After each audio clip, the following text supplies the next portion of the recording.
want to talk to somebody in charge. You are not fooling anybody when you say that what happened was a natural disaster. You're lying. It was not an earthquake. It wasn't a typhoon.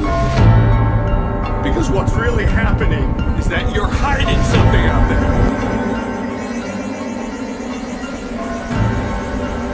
And it is going to send us back to the Stone Age. We turn now to the states of emergency. Historic flooding across several states tonight. 10 states now under flood watches, thousands forced from their homes. The system reaching all the way up to Boston at this hour. New images coming in of the National Guard, the Black Hawk helicopters being used to rescue families. Neighborhoods in Bossier Parish, Louisiana, deep underwater. Almost 2 feet of rain falling so far, more on the way. That system tonight now moving all the way into the Northeast at this hour, and ABC's Philip Mena in the middle of the devastation for us. Tonight, the never-ending rain sending a warning. Get out while you can. Over 1.5 feet of rain in Louisiana already. Many roads, even interstates, overtaken by floodwaters. Fish swimming in the streets. Subdivisions blocked off. The levee is already overflowing in this Bossier City subdivision. Officials worry if it breaks, it could be catastrophic. More than 3,000 families here under mandatory evacuations.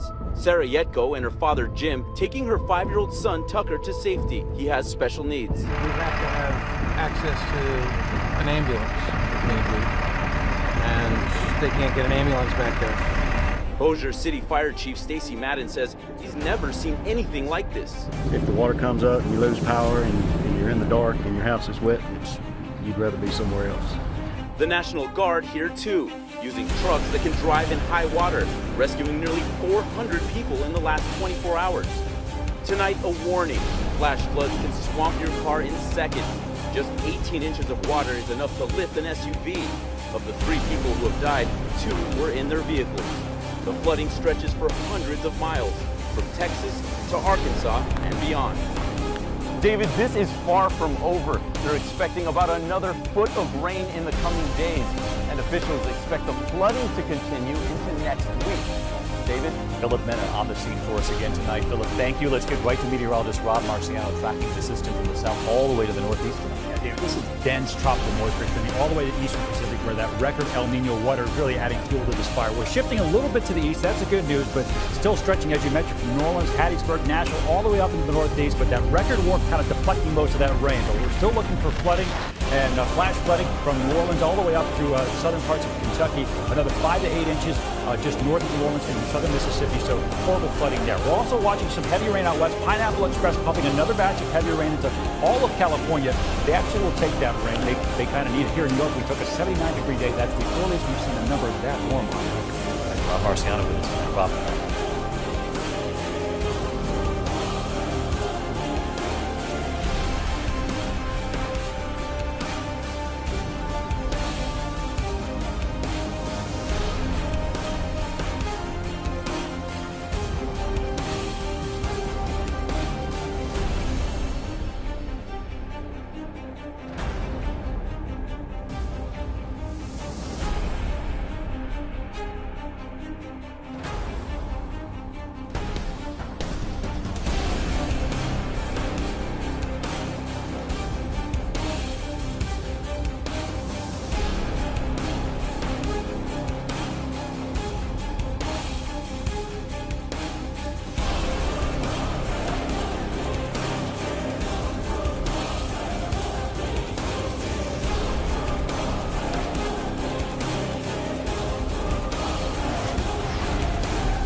first, let's get to John Erickson in Queen Creek for us. And John, you talked to a woman who saw something she'll likely never forget. And Stephen, Katie, you'll hear from her in a moment. Deputies still out here on this field, on this field at the scene, working to figure out what went wrong, what happened to this dirt that led it to open up right beneath that man's feet. Hours into the search, there was still a question of if a body was inside the sinkhole that opened in Queen Creek. That question has been answered tonight, and here is the grim reality. This farmer's final time leaving the fields looks like this. Mary Jane Mack happened to be looking out at the field from her neighborhood next door. She was watching in that moment when the ground beneath the farmer's feet betrayed him. And he went down fast. But his hands were up in the air and he went down fast. Concerned, I waited to see if he could get back up. Investigators say the area had just been irrigated. And they put a lot of water in that field. So what happened was the water and the dirt became loose and the water started pouring into the sinkhole. It was almost like a raging river going under there, and it probably trapped this person underneath that ground. The earth, the ground that gave this farmer his living, is the same ground that ended up taking his life. The moments as Mac waited for his head to pop back up. Very anxious, anxiety. I saw him go down. I knew he fell, and just waiting for him to get back up. But the next people to see him would instead be the crews recovering his body. Knowing what we know now, you were probably the last person to see him alive. Just sorry for his family. Deputies haven't yet identified the farmer as they work to notify his family. Stephen Kate. It's heartbreaking to feel so helpless watching that. Thanks so much, John.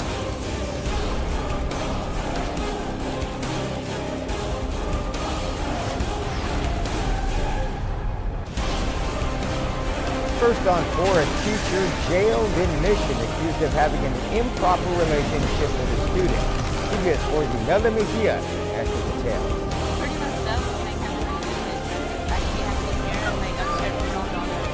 Parents outraged at Idea College Prep in Mission after learning Cesar Ventura Tapia, once a teacher at the campus, is right now jailed, accused of having an improper relationship with a student. While administrators did not comment on camera, they did release a statement to CBS 4. Allegations have been made about a former Idea College Prep Mission employee. Idea Public Schools is cooperating fully with the investigation, and we have taken all appropriate actions in accordance with the law and district policy. As this is an ongoing investigation, we cannot comment any further. According to the probable cause obtained by CBS 4, Mission Police learned about the reported relationship through an anonymous tip. An investigation revealed Tapia started communicating with a student from Idea when she was 17 during the summer of 2015. The report goes on to state Tapia admitted in December of last year that he met with that student and had sexual intercourse. Since Tapia was a teacher and the girl was a student at the time, a warrant was issued for his arrest. Parents at Idea say they wish the school had notified them of the incident and asked that the school be on a higher alert about any inappropriate relationships. Tener más cuidado, tener más supervisión tanto pues los encargados de la escuela como los padres también con sus hijos, tener mucho cuidado. Tapia was taken to the Hidalgo County Jail and given a bail amount of $25,000. In Mission, Imelda Mejia, CBS 4 News, and ValleyCentral.com. Tapia is still in custody at the Hidalgo County Jail. ICE also has an immigration hold on him.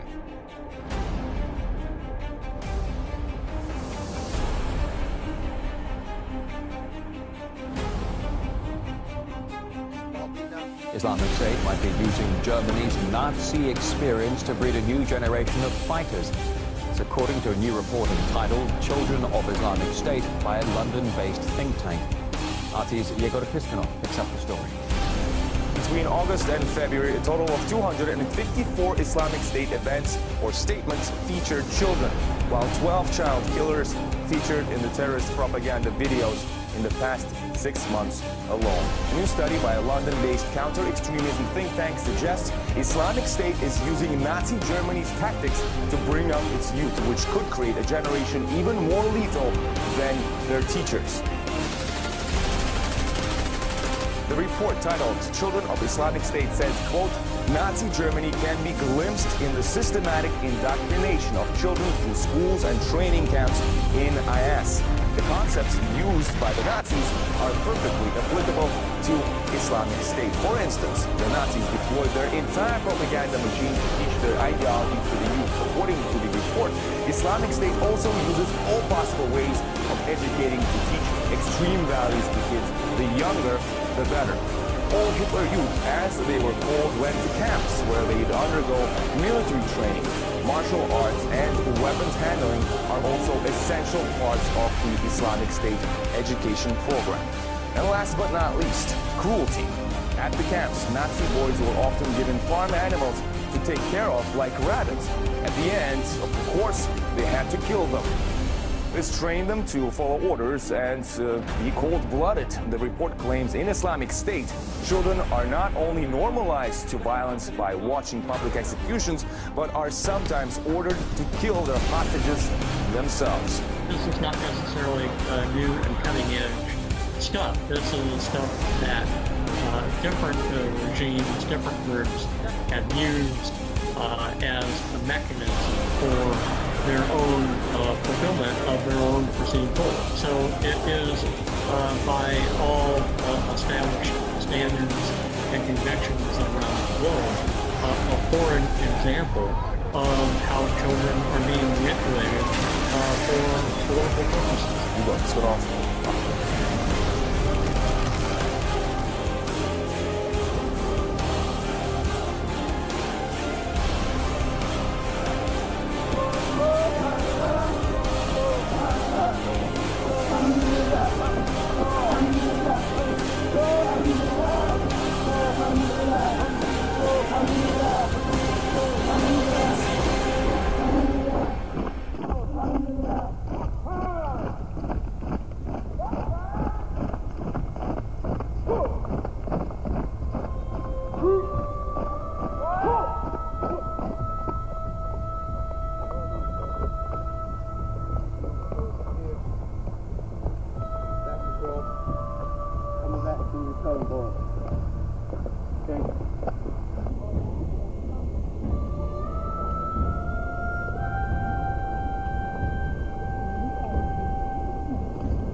Yes, from Hunger, yes. Hunger!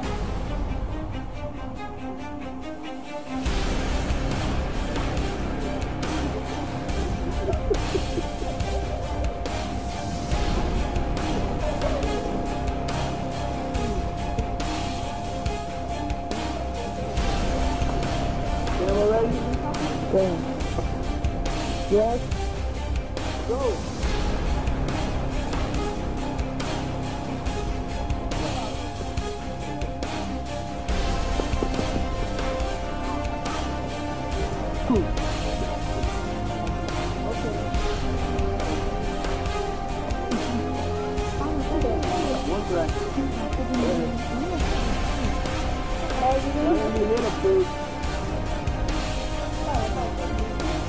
Make it obviously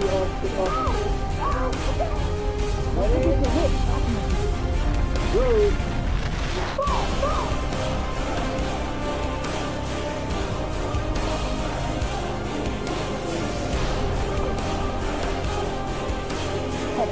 You ready? You ready? Alright, this is it. Ready?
Go.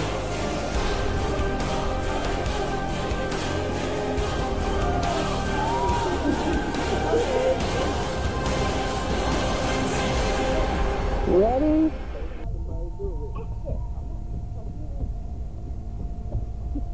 Are you ready? Yes.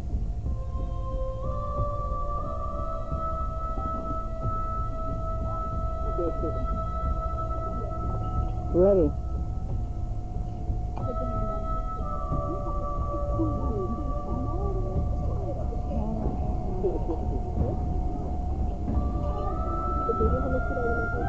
Ready.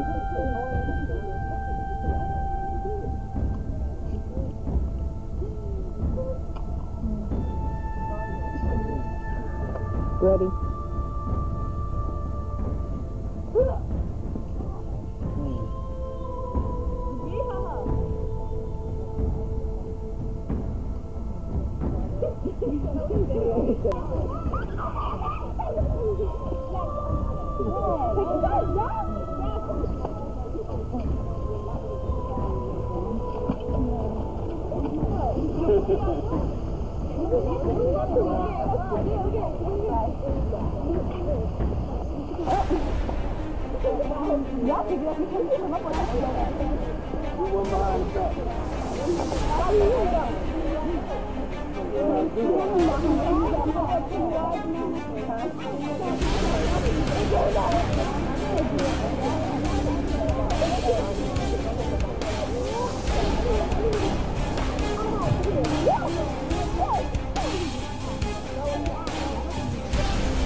So, do you feel that you are British?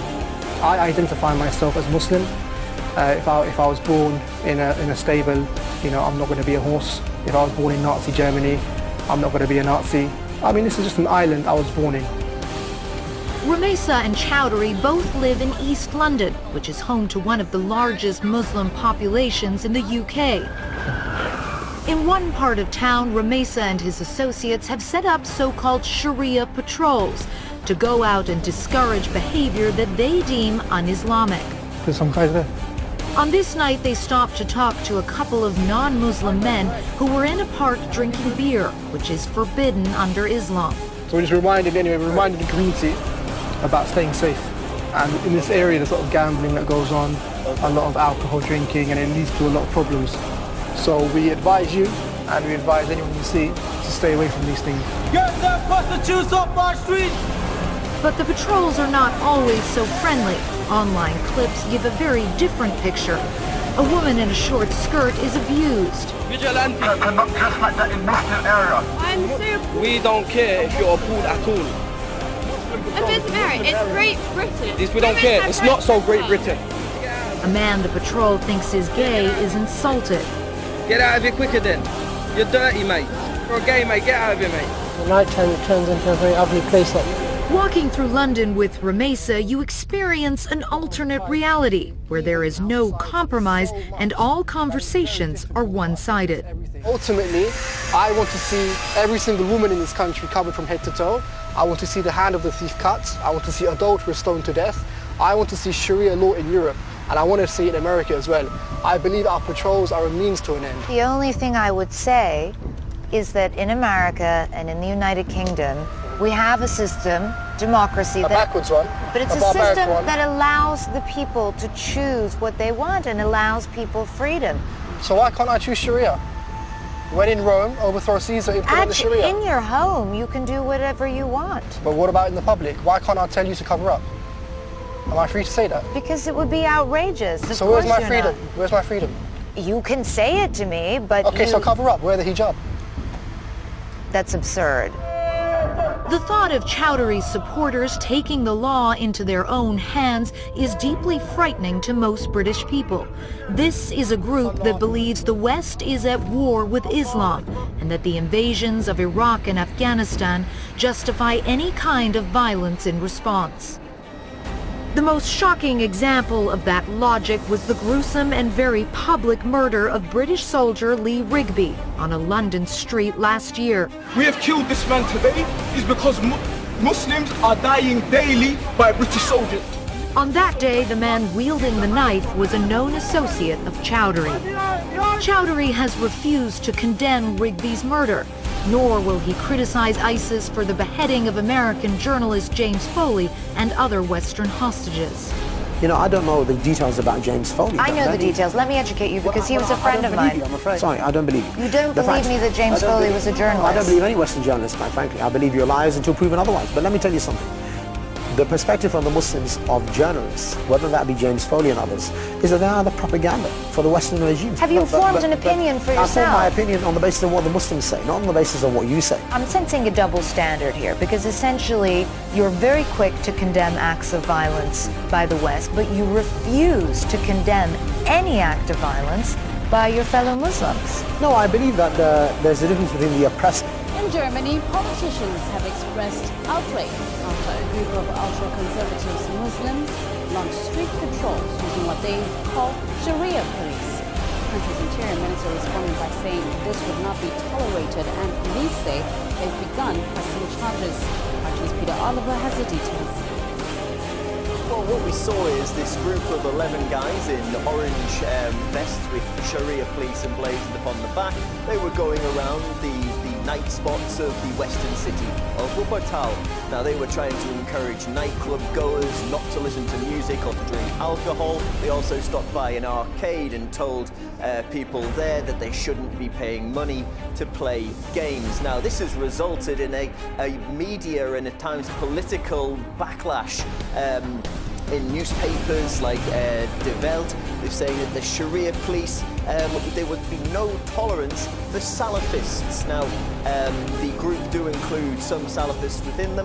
Salafism is a hot topic here in Germany. The very hard-line interpretation of Islam that they take has caused a few problems over the past with many in the Christian communities here, the Catholic and Protestant communities amongst others, concerned about the hardline nature of it.